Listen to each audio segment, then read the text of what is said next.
sa salitang buhat sa Diyos at namumuhay ng angkop.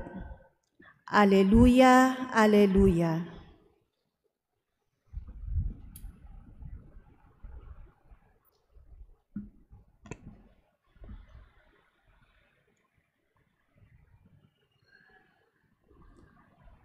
Sumainyo ang Panginoon. At sumainyo rin. Ang mabuting balita ng Panginoon ayon kay San Lucas. Papuri sa iyo, Panginoon.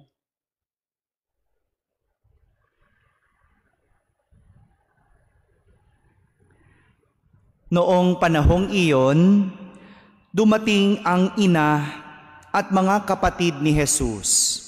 Ngunit, hindi sila makalapit dahil sa dami ng tao.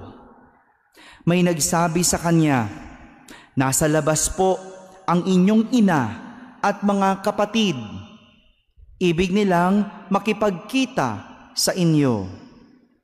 Ngunit sinabi ni Jesus, ang mga nakikinig ng salita ng Diyos at tumutupad nito, ang siya kong ina at mga kapatid.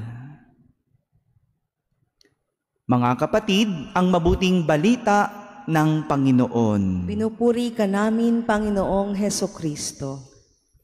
Magandang gabi po sa inyong lahat. Magandang gabi po sa inyo. Si Jesus, talaga pagdating sa pangangaral, walang pinipiling lugar at walang pinipiling oras. Basta makakita siya ng pagkakataong mangaral, magturo. Ganyan siguro kapag ikaw ay isang guro, diba? Ganyan ang teacher, no?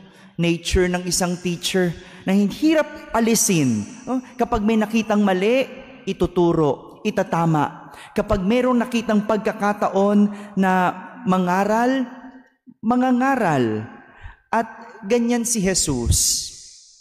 Nang nasa Capernaum si Jesus, noong mga panahong iyon, pinagkakaguluhan siya. Gaya ng ating narinig sa ating ebanghelyo, marami ang nakapaligid kay Jesus.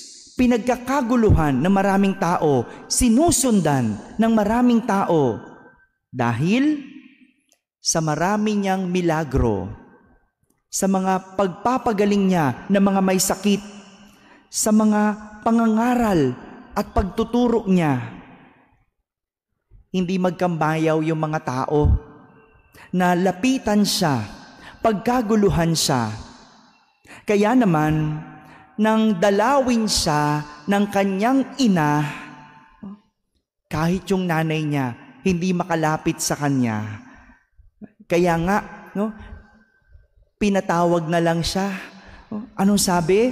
Nasa labas po ang inyong ina at mga kapatid. Sa pag-aakalang kapag narinig ni Jesus iyon, lalabasin niya.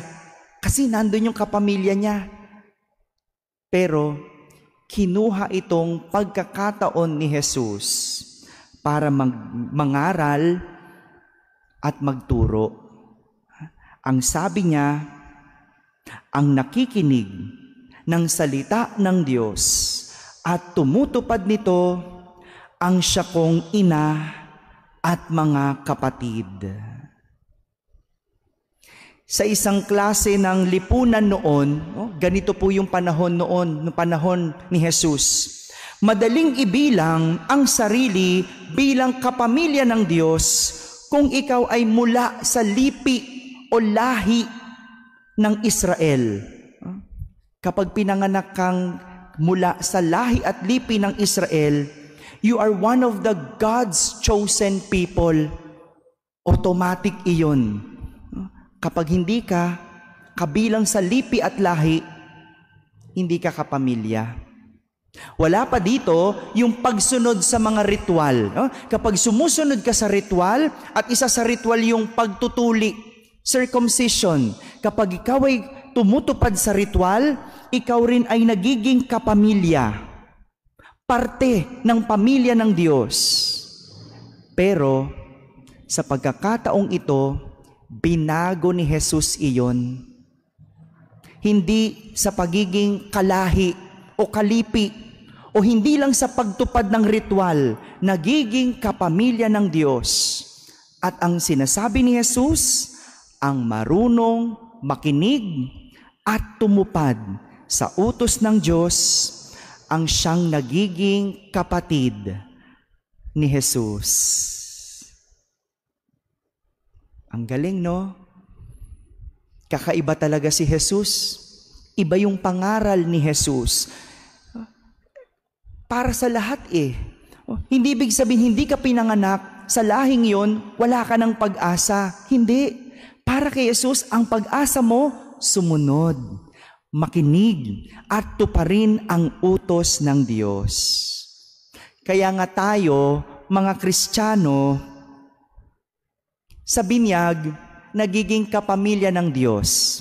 Ang binyag, ritual. Pero, hindi po doon natatapos. Hindi ibig sabihin na binyagan ka, kapamilya ka na ng Diyos. Dahil ang sabi ni Jesus, balikan ang nakikinig at tumutupad sa salita ng Diyos, ang siya kong ina at mga kapatid. Kaya nga, hindi ko mo nabinyagan, kapamilya na. Kailangan may pagtupad sa utos ng Diyos. Hindi po ito malayo sa kwento ng ating mga pamilya. Hindi ba?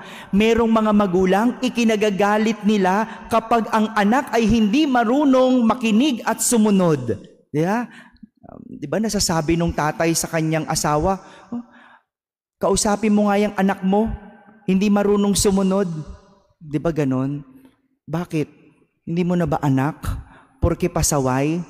Hindi mo na ba anak? Porke matigas ang ulo? Parang ganyan no? Siguro dito galing yon. Yung dinidisown kapag hindi marunong sumunod. Kapag hindi marunong makinig. Diba ganon yung mga salita ng mga magulang natin? Diba? Bakit? Kasi ang pamilya dapat sama-sama sa isang adhika. Walang mahuhuli. Walang may iwan. At ito yung gusto ni Jesus. Yung sinabi natin sa ating Salmo Responsorio, masaya tayong papasok sa kaharian ng Diyos. Kapag hindi ka marunong tumupad sa utos ng Diyos, maiiwan ka. Hindi ka sasama sa kaharian ng Diyos. Ganon sa pamilya natin. Kapag may pasaway, may black sheep, mapapahamak. Hindi ka sasama sa ating pag-unlad. Hindi ka mapapabilang sa ating pag-angat. Kasi ang pamilya dapat sama-sama. Lahat aangat. Kung marunong lang makinig at sumunod ang lahat. Mga kapatid, ganyan. Sa kahit na anong pamilya. Pamilya sa trabaho, kapag hindi ka kabilang at marunong sumunod, may iwan ka. Pamilya sa simbahan, ganun din. May pamilya tayo dito. Sama-sama. Kailangan sumunod para hindi ka maiwan. Sa ating mga sariling pamilya, kung ang adhika ng mga magulang ay umangat at umasensong lahat, sana marunong makinig ang mga anak. Para sama-sama, walang may iwan. Dahil ganyan ang isang pamilya. Mga kapatid, muli tayong pinapaalalahanan ng ating ebanghelyo na ang pakikinig at pagsunod sa Diyos ay hindi lang tungkol sa pananampalataya, kundi higit sa lahat, ang pagiging isang pamilya sa pagsunod at pagtupad ng utos ng Diyos. Amen.